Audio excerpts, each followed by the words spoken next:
Alright, what is going on, guys? It's Tazz here, and welcome back to the channel. Now today what I've got for you guys is my Legends of Tomorrow Season 2 finale video. So what I want to do in this video is talk to you guys about my thoughts on the finale, sort of give you guys a little review on it, as well as discuss what I think might happen in Season 3 of Legends of Tomorrow. But before I get into anything, I just want to say, obvious spoiler warning if you guys have not seen the finale for Legends Season 2. But without further ado, guys, let's get into discussing the finale. So first off, the Legends had to go back to 1916, back to a couple episodes ago, and try to help out their previous selves, and without them knowing, but I mean, that really kind of went downhill after they were sort of figured out, but for a while there it kind of worked out. But they were trying to go there and try to help the previous versions of themselves try to prevent Doomworld, and now I thought this was actually pretty interesting, because this version of the Legends that went back in time to try to stop the Legion of Doom from actually getting the Spear of Destiny, stop Reverse Flash from creating Doomworld and everything. I thought it was just definitely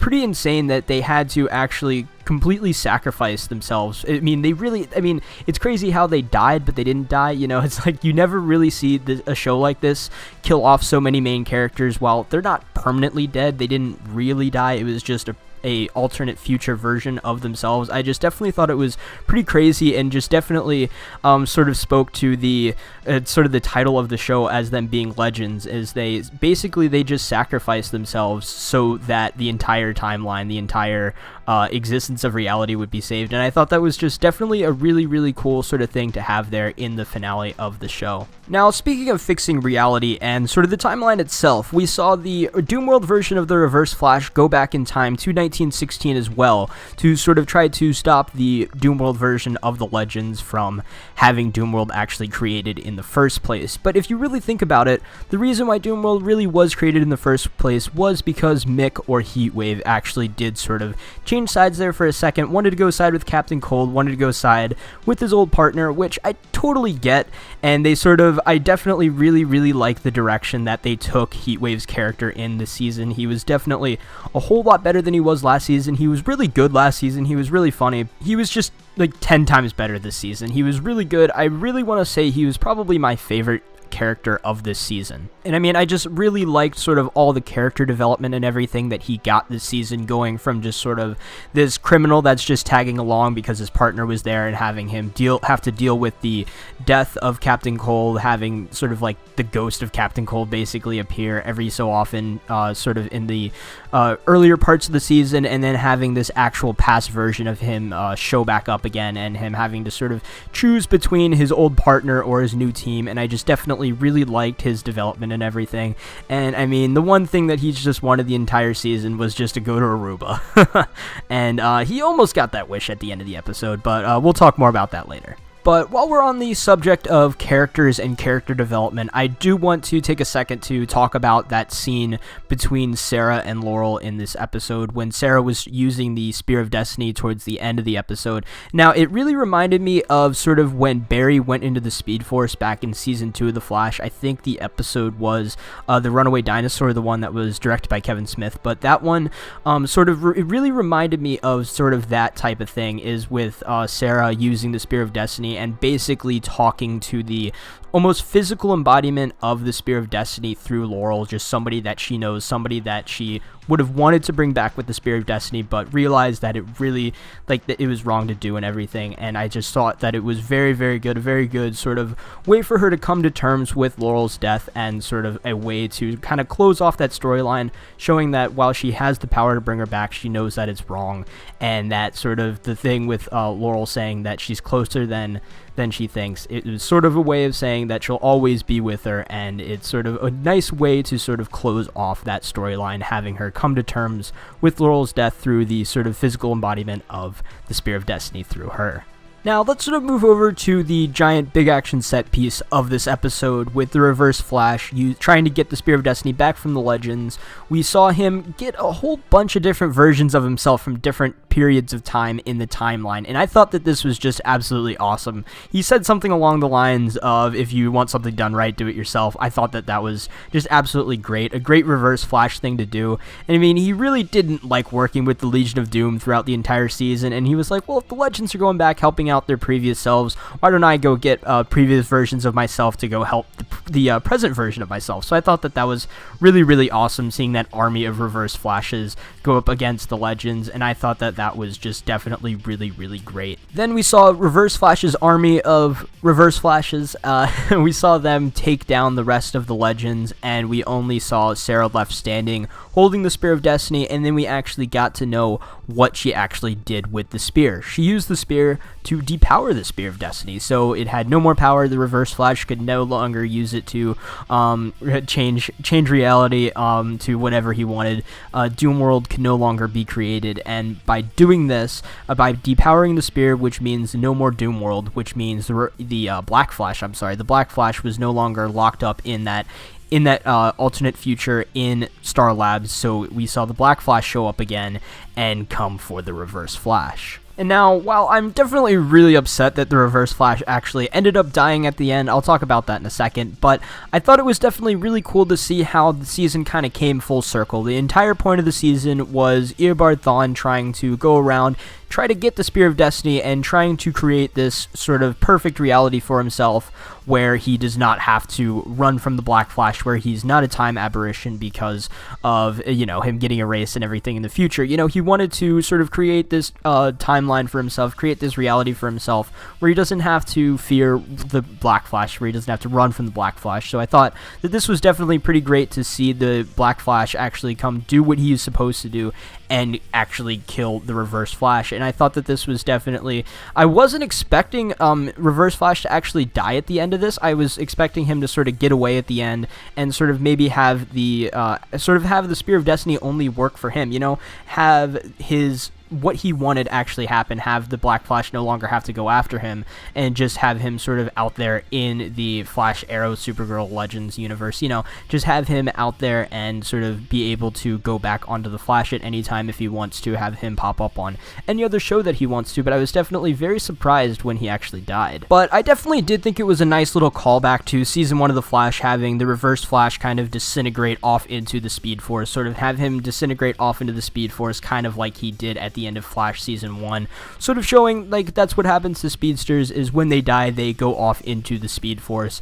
But I think that, well, maybe he may not be able, this version of Reverse Flash may not be able to come back because he may be trapped in the Speed Force forever.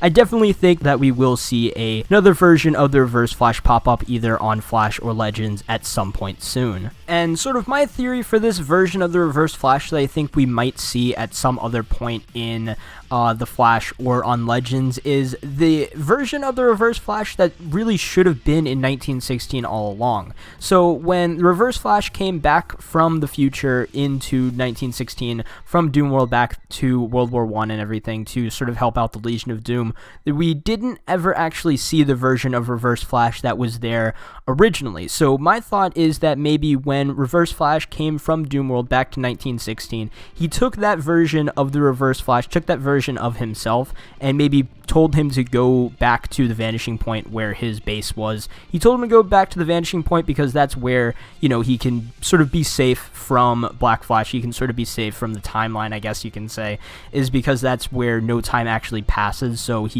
that's his base, that's where he can be safe. So maybe he told himself to go there and just sort of hang out there until everything sort of blew over, just in case something like him dying did actually happen. So I think that would definitely be really interesting to see that version of the Reverse Flash. So he knows everything that happened. He knows that he failed with the Spear of Destiny, and he's still technically is still a time aberration, but the Black Flash may not know that he exists because he killed him, you know? He killed that version of the Reverse Flash, thinking that all other versions of the Reverse Flash would have been erased from the timeline with him doing that, but having this version of the Reverse Flash at the vanishing point while that actually happened would allow him to still be alive.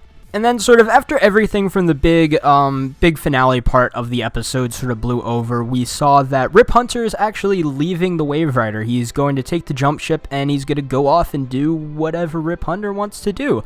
But it's already been confirmed that he will show up again in Season 3, but I definitely do not think he will play as big of a role in it as he did in this season or even in Season 1. I think he's almost sort of going to show up just for a few episodes, kind of like a guest character, and I think the way that he will show up again is, I think that they're going to go back to the Old West. I mean, I hope they go back to the Old West, but I think what's going to happen is they're going to go back to the Old West, they're going to go see Jonah Hex again, and they're going to see Rip with Jonah Hex. So, I mean, I think that that's sort of the time period that he would want to go to, because that's sort of where he was, where he liked to be, where he said that he wanted to stay for a while, where he actually ended up end up actually staying there for a while. So I just definitely think that this would be a very cool way to sort of reintroduce him, is if they go back to the Old West looking for Jonah Hex and they actually find Rip Hunter with Jonah Hex as well.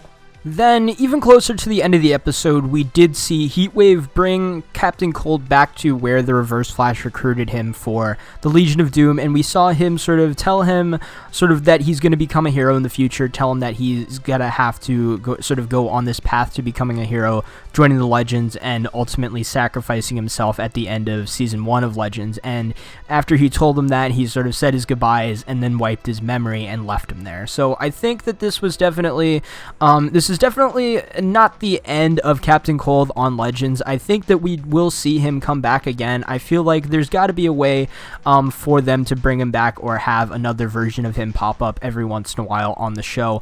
Maybe they're going to actually end up having to bump into their past selves again, and they're going to see Captain Cold as part of the Legends, as more of a good guy rather than a bad guy, or we might actually see him pop up as a slight villain again in the future. But I definitely do not think that this is the last we've seen of Captain Cold on Legends of Tomorrow. Now, let's move over to that cliffhanger at the end of the episode and sort of my Season 3 speculation. Mick, you want to do the honors? Plot a course? You earned it. Gideon, set a course for Aruba. Roger that, Mr. Rory. Setting a course for Aruba, the year 2017. Hey, This ain't Aruba. No, this is Los Angeles 2017. Oh boy.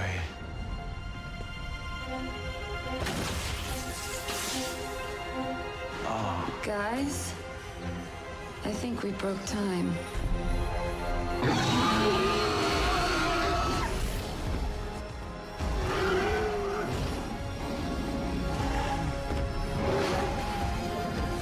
So, as you saw in the clip, as well as obviously, I'm sure you remember if you watched the episode recently, is that at the end of the episode, we saw the Legends crash land in LA 2017 on their way to Aruba, as Heatwave has been wanting to go to for a while. Why can't Heatwave just get to go to Aruba and take a nice vacation? I really would have actually liked to see them just go to Aruba and just sort of chill at the end and sort of have a nice little wrap up. But, you know, they do have to have sort of a slight cliffhanger for the next season to get people pumped up for it. But anyway, we saw them crash land in LA 2017, and it looks a bit different than LA really looks right now. So what I'm thinking about this, and what I've seen in a couple of other places, is that obviously that this is definitely a result of them going to see their previous versions of themselves from interacting with the past versions of themselves in 1916, and this is sort of a result of that. This is a result of all the time storms and everything, is that they've kind of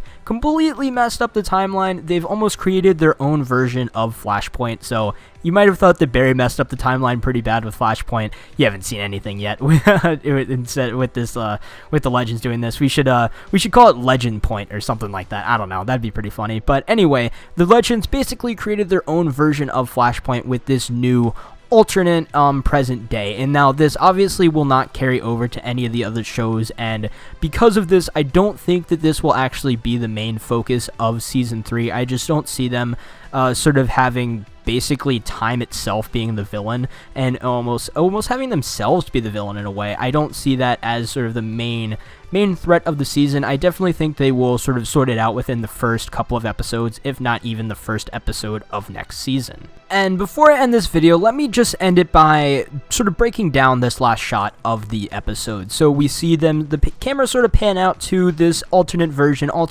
present version of LA, and sort of the main thing that catches everybody's eyes is the dinosaurs. And now, why are there dinosaurs from 65 million years ago in 2017?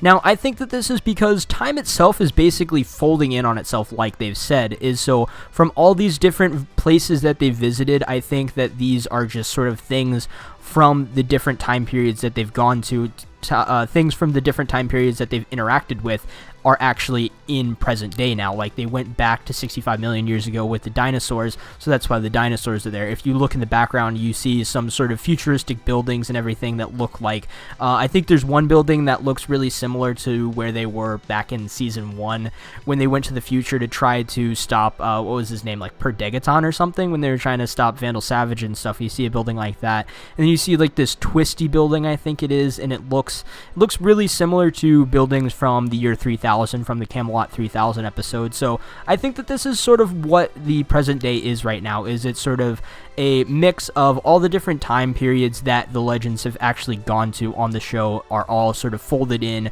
to present day right now. But overall, I definitely really liked the season finale for season 2 of Legends. I really enjoyed Legends of Tomorrow season 2 overall. I thought it was definitely a lot better than season 1. While I did really actually enjoy season 1, not a lot of people actually, I mean, I'm sure a lot of people did actually enjoy it, but it wasn't as well received as this season. But I definitely think this season was a whole lot better than season 1. I definitely really liked the finale. I really liked the sort of emotional part with Sarah and Laurel when she was trying to use the Spear of Destiny. I definitely really liked sort of the character development of Mick throughout the episode with Captain Cold and everything. I really liked seeing Reverse Flash as a villain this year. I thought Reverse Flash was just absolutely awesome. The rest of the Legion of Doom did really well as well. And I mean, I just thought that this season overall was just really great. They introduced some really cool characters with Nate and Amaya, Citizen Steel and Vixen respectively, and I thought that it was just a great season overall. But I want to know your guys' thoughts on the season overall, as well as the finale, in the comments below. Tell me what you guys think. Tell me what you guys think about the Legends messing up the timeline. Do you think that they've actually made a worse timeline than Barry did with Flashpoint? I want to know your thoughts down in the comments below. But until next time, guys, it's been Taz, and I'll see you guys in the next video.